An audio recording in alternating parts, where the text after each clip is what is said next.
खबर गुजरात के दबोही से है, जहां दबोही शहर और तालुका में दोपहर 1:30 बजे शांतिपूर्ण माहौल में गणेश विसर्जन किया गया। आपको बता दें, दबोही में डीजे के तले श्री जी की विसर्जन यात्रा शांतिपूर्ण माहौल में हुई और हीरा भगोल के बाहर नगर पालिका द्वारा तैयार की गई एक कृत्रिम झील में विसर्जित की गई। भाद्रवा चौथ से डबोही शहर और तालुका में विभिन्न समूहों द्वारा भक्ति और विश्वास के साथ धुंधला देव विघ्नहर्ता गणपति की स्थापना के बाद धुंधला देव ने 10 दिनों तक महंगे आतिथ्य का आनंद लिया। 10 दिनों तक सेवा देने के बाद डीजे के तले की विसर्जन यात्रा 10 बजे शहर के राजमार्गों पर शुरू हुई। लोहे की पुलिस व्यवस्था श्री जी के फूलों से स्वागत किया गया और फूलों की वर्षा की गई। गणेश पंडालों में अबीर गुलाल उड़ाकर फूल बरसाने की सराहनीय पहल की गई। विसर्जन यात्रा के दौरान सभी गणपति मूर्तियों को हीरा भगोल बाहर सुधराही मैदान में एक कृत्रिम झील में विसर्जित किया गया। गणपति यात्रा के दौरान दबोही विधायक शैलेश मेहता, दबोही नगर पालिका अध्यक्ष बीरन शाह,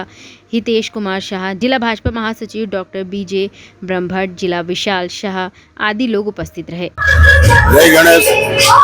आज गणेश महोत्सव छेल्लो दिवस अनंत चतुर्वेदी। आजना दिवसे गणेश विसर्जन आप જોઈ શકો છો કે દરબાવતી નગરીમાં મોટા પ્રમાણમાં લોકો ગણેશ વિસર્જન માટે બહાર આવ્યા છે અને આનંદ ઉલ્લાસથી ગણેશ વિસર્જનને ઉજવી રહ્યા છે। ગઈકાલે ઈદ ઉલ મિલાદનો પ્રસંગ હતો, ત્યારે પણ ખૂબ મોટી સંખ્યામાં મુસ્લિમ બિરાદરો દ્વારા જુલુસનું આયોજન કરવામાં આવ્યું હતું। બંને કોમો પોતપોતાના તહેવારો ભાઈચારાથી અને આનંદ ઉલ્લાસથી ઉજવી રહ્યા છે।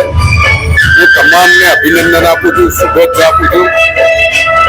દરબાવતી નગરી હવે સંસ્કારી નગરી તરીકે ઓળખ પ્રસ્થાપિત કરી રહી છે અને એ ઓળખને આ 2 દિવસમાં ખૂબ જ પ્રસ્થાપિત થઈ છે કે કોઈ પણ જાતના વાદ વિવાદ વગર ઈદે મિલાદનો પ્રસંગ પણ ઉજવવામાં આવ્યો છે અને ગણેશ મહોત્સવ પણ ઉજવવામાં આવ્યો છે। આ જ રીતે આગળના તહેવારો પણ બધા જ કોમો ભેગા મળીને ભાઈચારાથી ઉજવે અને આપણે દરબાવતીનું ગૌરવ વધારે એ જ તમામ નગરજનો પાસે અપેક્ષા રાખું છું। સાથે વિઘ્નહર્તાને પ્રાર્થના કરું છું કે દરબાવતી નગરીને દરબાવતી વિધાનસભાના વિકાસ જે આગળ વધી રહ્યો છે એમાં કોઈ વિઘ્ન ના આવે અને વિઘ્ન આવે તો એને દૂર કરવાની અમને શક્તિ આપજે। જય ગણેશ। આજે આ ગણપતિ સ્થાપનાના આખરી દિવસે ગણપતિ વિસર્જન નિમિત્તે ડભોઈ સ્થિત કૃત્રિમ તલાવની મુલાકાત લીધી છે અને તમામ વ્યવસ્થાઓનું અવલોકન પણ કરવામાં આવ્યું છે। ખૂબ સારી રીતેથી લોકો આજે અહીંયા ગણપતિ બાપાને વિદાય આપી રહ્યા છે અને તંત્ર દ્વારા વ્યવસ્થાઓના ભાગરૂપે નગરપાલિકાના ઓફિસરશ્રી, પોલીસમાંથી ડીવાયએસપી શ્રી અને પીઆઈ શ્રી બધા હાજર છે અને બહુ વ્યવસ્થિત રીતેથી લોકો અહીંયા ગણપતિનું વિસર્જન કરી રહ્યા છે અને મોસમનું મિજાજ જોતા લોકોને ખૂબ મજા આવશે। गुजरात के दबोही से लाल भाई भटियारा की रिपोर्ट।